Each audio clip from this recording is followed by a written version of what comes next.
Hey guys, it's Michelle from Multiple Sclerosis Warrior. I'm here to do the first 2 chapters of the book Multiple Sclerosis for Dummies. If I look to the side, I'm looking at notes because I do have cognitive effects. My memory isn't great anymore, so I like to have notes in front of me. So we're going to go ahead and get started. We're going to start with the nervous system. The nervous system controls all your body functions. It's made of neurons, each of which consists of a cell body and a long extension called the axon. The axons are covered by a protective or insulating coating called myelin. Neurons are gathered into a small and large size bundles called nerves. The system is divided into two parts. Your central nervous system, which consists of the brain and spinal cord, and your optic nerve. This is the main target of what multiple sclerosis attacks. The peripheral nervous system includes the branching network of nerves and axons that connects to the central nervous system. The nervous system conducts 4 basic kind of electrical signals throughout your body. These electrical signals are like the current in an electrical wire. When everything is working fine, they travel a long distance along the myelin covered axons in the central nervous system, jumping from one axon to another as needed. The myelin, or the rubber insulation around the nerves, help the electrical signal on their journey and smooths out any bumps along the way. 4 kinds of electrical signals throughout the body. The motor signals, these signals which move from central nervous system through the peripheral nervous system and to the muscles and other organs, controls movement, strength, and other bodily functions. The sensory signals, these signals go back to the central nervous system from the eyes, ears, skin, and other sensory organs. They provide information to the body. So what you're seeing, it's going through your nervous system, and you're like, oh, well, that's what I'm seeing. I'm seeing a tree. It's a tree. The autonomic signals, these signals go to your GI system, your bladder, your sexual organs, bowels, and other parts of the body that often act without conscious thought or control. The integrative signals, sorry, I'm kind of adjusting you guys. The integrative signals, these signals travel from nerve cell to nerve cell within a nervous system and thought to be responsible for many cognitive functions such as thinking and memory. Again, I have problems with thinking and memory. I might say a word, like for example, I want to say because, and I might say, that word, that means, the cause and effect of, this is why something happens. Autoimmune system or diseases. Autoimmune system is a complex network of glands, tissues, and circulating cells. The immune system is your body's frontline defense in the fight against infection. The immune system gears up to kill the foreign invaders and attempt to make you healthy again.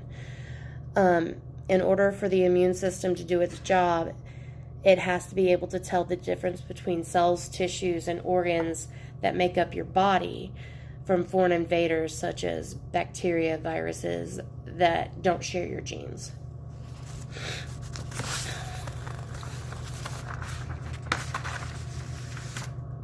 Diseases that attack the immune system, which makes the immune system lose the ability to distinguish the good guys from the bad guys, thus attacking normal tissues in the body, are multiple sclerosis, rheumatoid arthritis, myasthenia gravis, type 1 diabetes. These are just to name a few.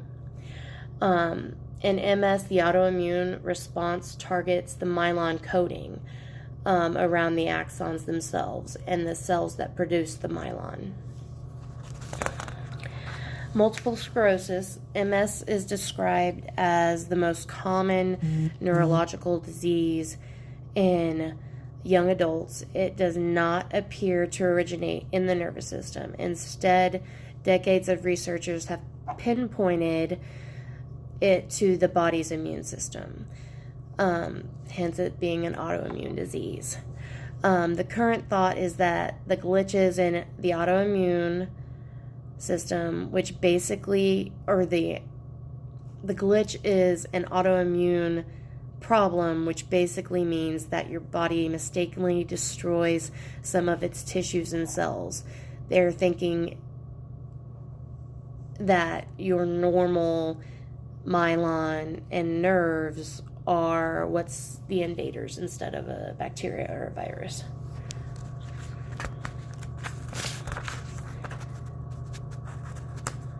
My papers are being stubborn. The autoimmune attack happens because of the breakdown in the blood-brain barrier, which allows the immune cells that have been living harmlessly in your blood to travel into your central nervous system to attack the myelin and the axons, resulting in symptoms associated with MS. The autoimmune process in MS follows these steps. Now I'm going to look at my notes for this because I want to get it right for you guys. The inflammation that occurs during an MS relapse, also called an attack or an exacerbation, damages the blood-brain barrier, allowing the movement of immune cells into the central nervous system. Toxic substances are released into the central nervous system, which can increase inflammation and result in the myelin called demyelation, and the axons, sometimes even affecting the nerve cell bodies. Nervous system cells called astrocytes move into the location where the damage has occurred, and they form scar tissue. Multiple sclerosis literally means multiple scars. This causes swelling. That process isn't all that pretty. This interferes with conduction of signals in the nervous system. The demyelination body results in loss of insulation around neurons and axons, which slows or interrupts nervous system conduction, and finally called axonal loss, which breaks the connection between the nervous system and parts of the body. I have some pictures that I will show at the end of the video that will show how this process works and what your nerves could possibly look like in a patient with multiple sclerosis. Taking advantage of the body's natural healing process. The body has a natural capacity to heal, but not all damage can be healed from MS.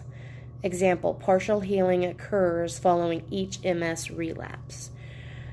How it works. The inflammation that occurs during an MS relapse causes edema, the accumulation of fluids at the site of damaged myelin. Picture, for example, when you sprain your ankle, your knee, your wrist, things like that. Edema results in swelling that compresses the myelin-coated axons and interferes with the transition of nerve signals. As inflammation and swelling disappear and the relapse comes to an end, some of the axons begin to decompress and are able to function normally again.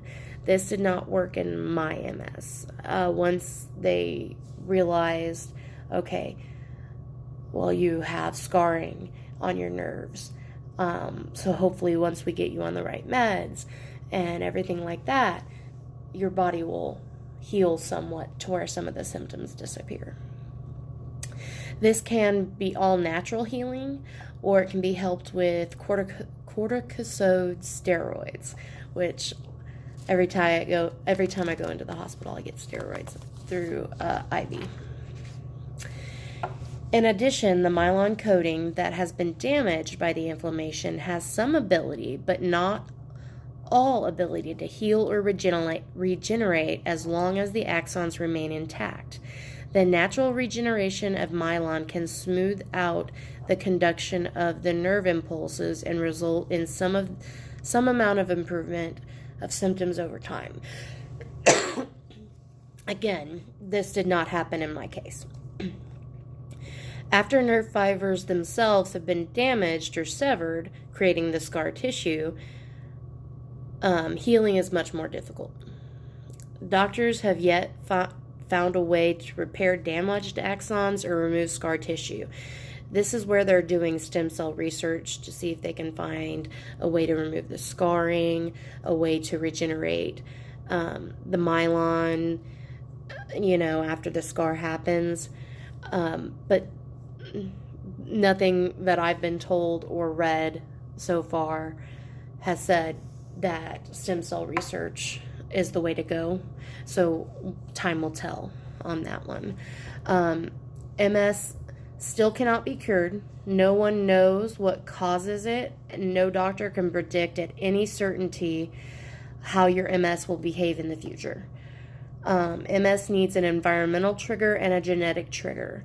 No single virus or bacteria causes MS by itself.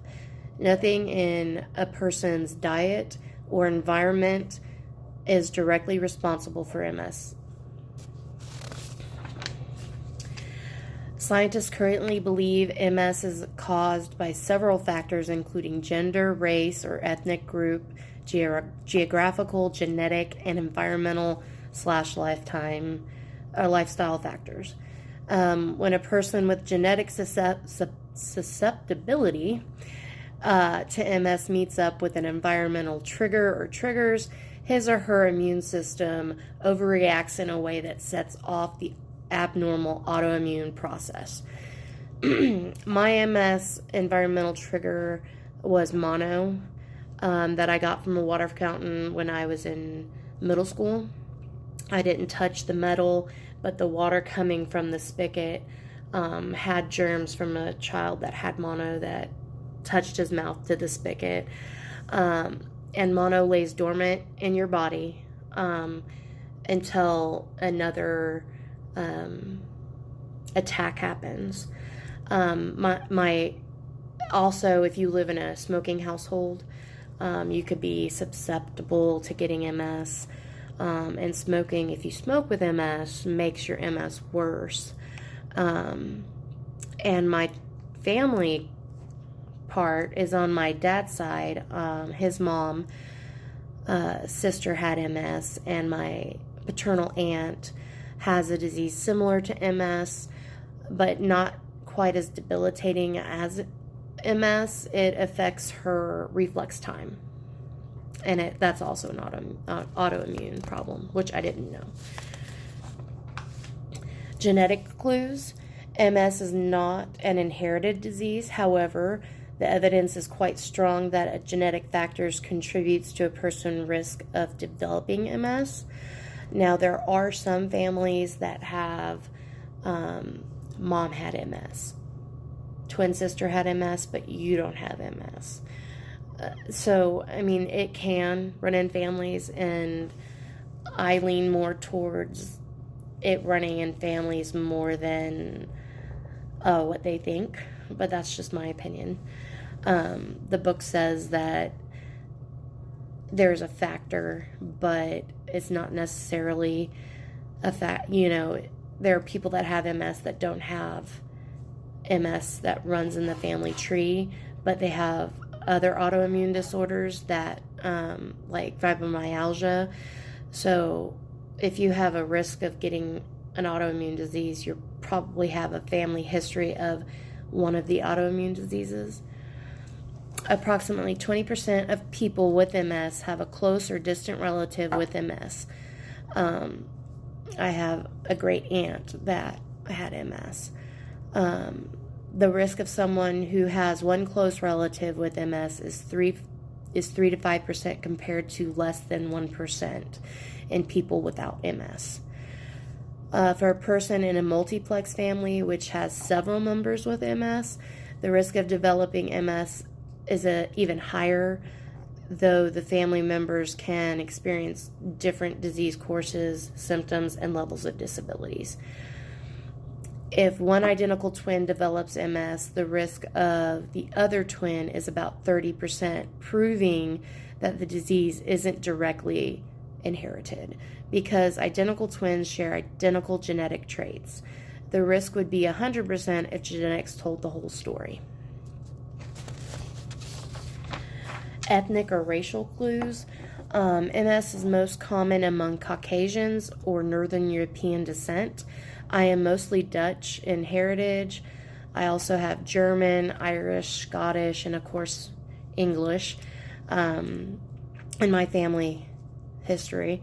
African Americans and Hispanics develop MS half as often as Caucasians. Excuse me. Asians develop MS less frequently than Caucasians and generally have different types of symptoms. MS is rare or unheard of in pure African, Inuits, or some isolated populations around the world that have never mingled with other groups.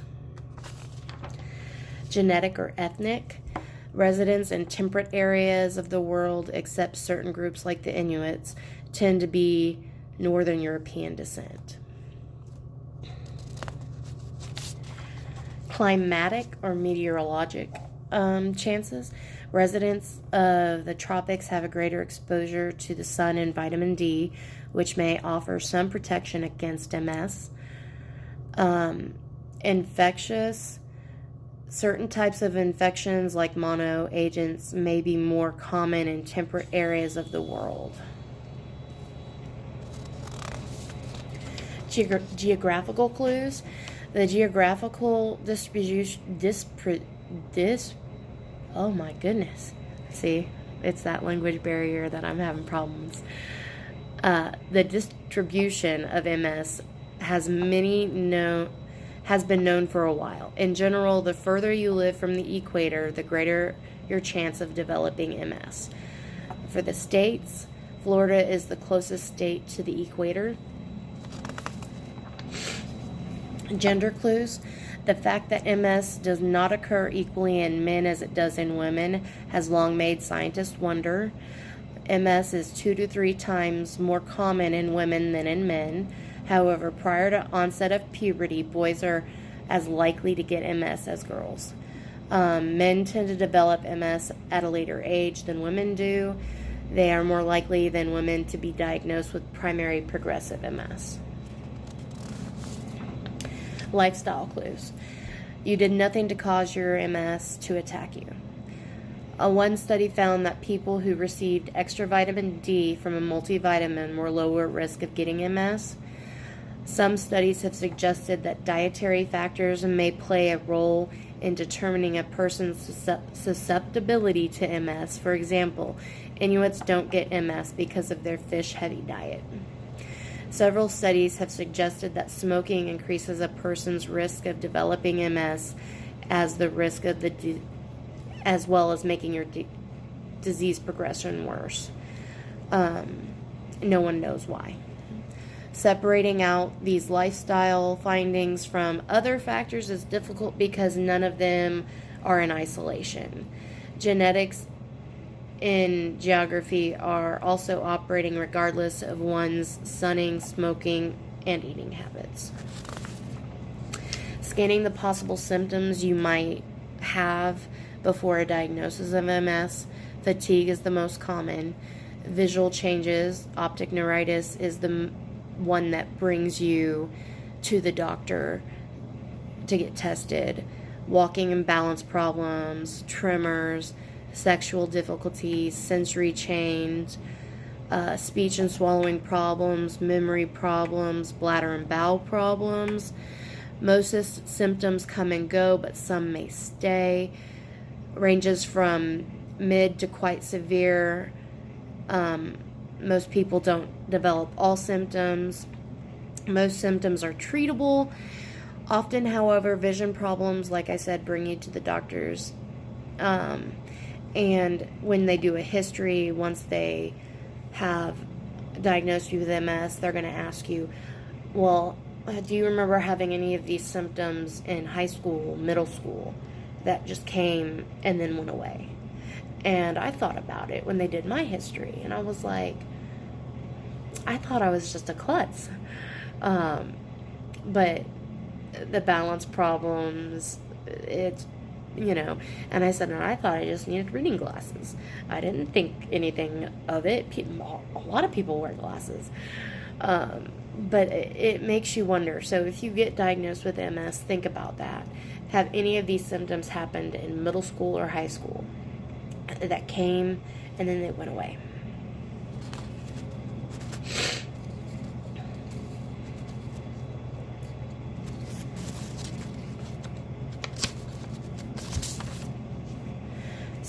Symptoms: edema resulting in swelling that compresses the myelin-coated axons and interferes with the transmission of nerve signals.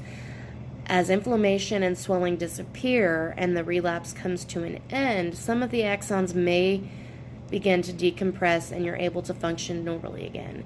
This can happen through natural healing or sometimes with the corticosteroids, which is a medication that MS people usually get it intravenously or through the IV. There are 5 different types of MS.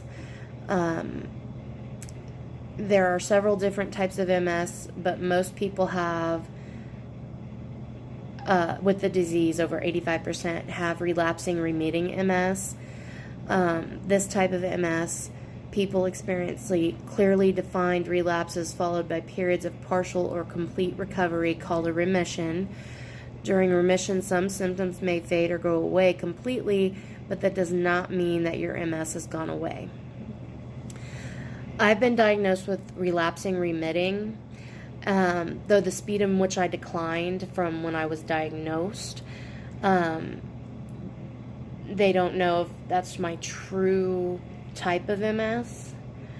And then there's secondary progressive MS. Within about 10 years, approximately 50% of those diagnosed with relapsing remitting MS transition to secondary progressive MS. This is characterized by steady but not rapid progression of disability without any remissions. Within 25 years, a large majority of the people make this transition. These people generally have fewer or no relapses as time goes on. Primary progressive MS, for about 10% of people right from the beginning without relapse or remissions. This disease process is different in terms of its underlying disease process. It has less inflammatory actions going on in the brain and spinal cord and more tissue degeneration, and destruction is early on.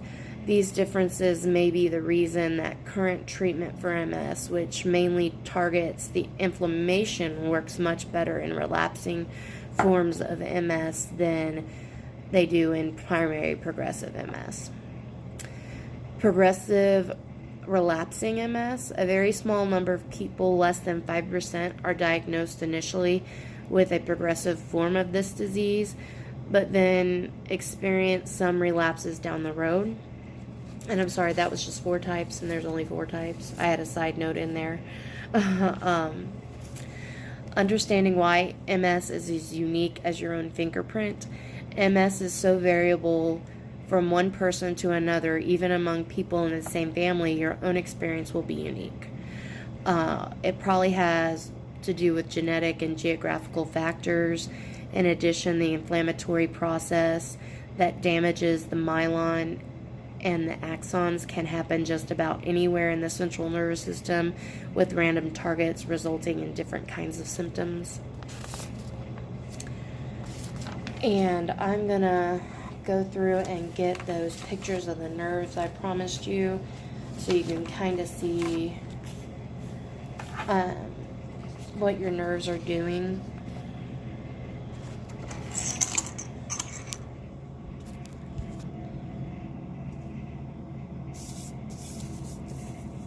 Ah. Okay. Sorry, guys.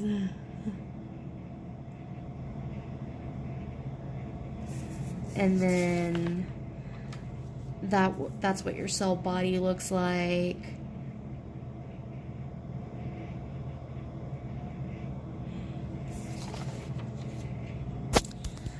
So that is it for this MS video. I just threw a lot of facts at you, so feel free to watch this again and again. Any comments, questions, please submit. I will look at them, write them down.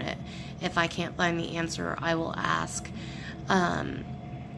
my doctor when I see her again, to where I can get an explanation and try to explain it to you as well.